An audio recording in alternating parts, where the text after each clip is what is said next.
हम पृथ्वी पर क्यों आए हैं? इसका उत्तर, हम पृथ्वी पर आए हैं अनुभव करने, कमाने और प्रेम करने के लिए।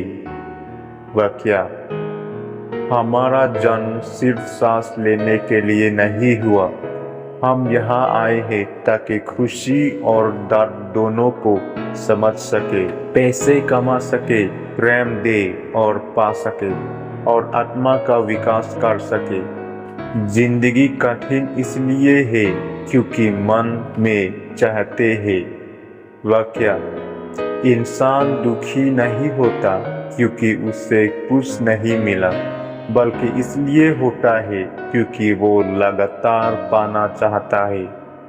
यहाँ चाहत है, वहाँ पीड़ा है। चाहत सीमित हो तो जीवन शान होता है।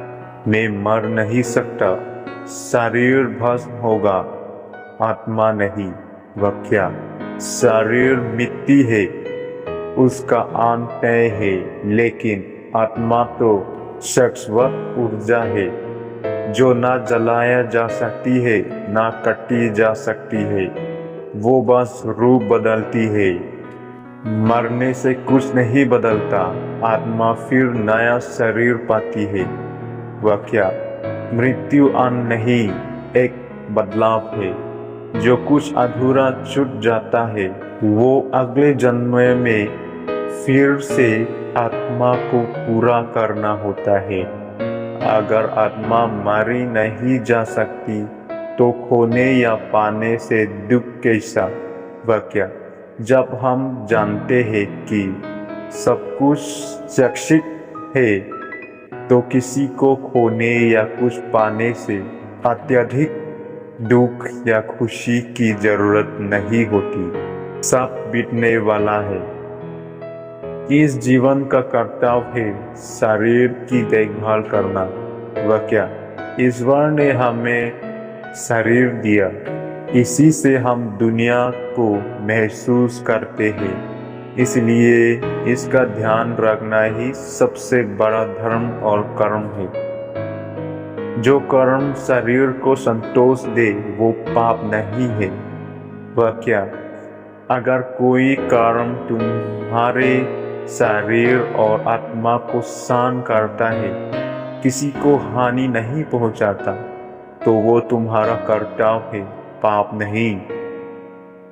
हर युग में एक ही परिवार मिलता है, लेकिन एक ही बार। वाक्या, आत्मा अपनी सोल ग्रुप के साथ बार बार जन्म लेती है, लेकिन हर युग में सिर्फ एक बार, ताकि अधूरी समझ पूरी की जा सके। मुक्ति पाने का यही अवसर होता है। कलयुग अंतिम अवसर है। नहीं समझा तो टाइम लूप में फंस जाएगा। वाक्या, कलयुग में चेतना जाग सकती है, पर अगर मोह और लालच में खो गई तो आत्मा बार बार इसी चक्र में फंसी रहेगी। मैं कौन हूँ? एक ना खत्म होने वाली ऊर्जा। मैं कोई नाम, जाति, धर्म नहीं। मैं हूँ एक ऊर्जा जो जन्म नहीं लेती और मरती भी नहीं। मैं बस अनुभव करती हूँ, समझती हूँ और धीरे धीरे मुक्त होती हूँ। इन सभी वाक्यों का मतलब है, जन्म केवल सांस लेने के लिए नहीं है, ये एक परीक्षा है। यहाँ आत्मा को शरीर के माध्यम से अनुभव, समझ और प्रेम सीखना है। मृत्यु केवल परिवर्तन है और कर्तव्य केवल यही है, शरीर को सम्मान देकर जीवन को पूर्ण करना।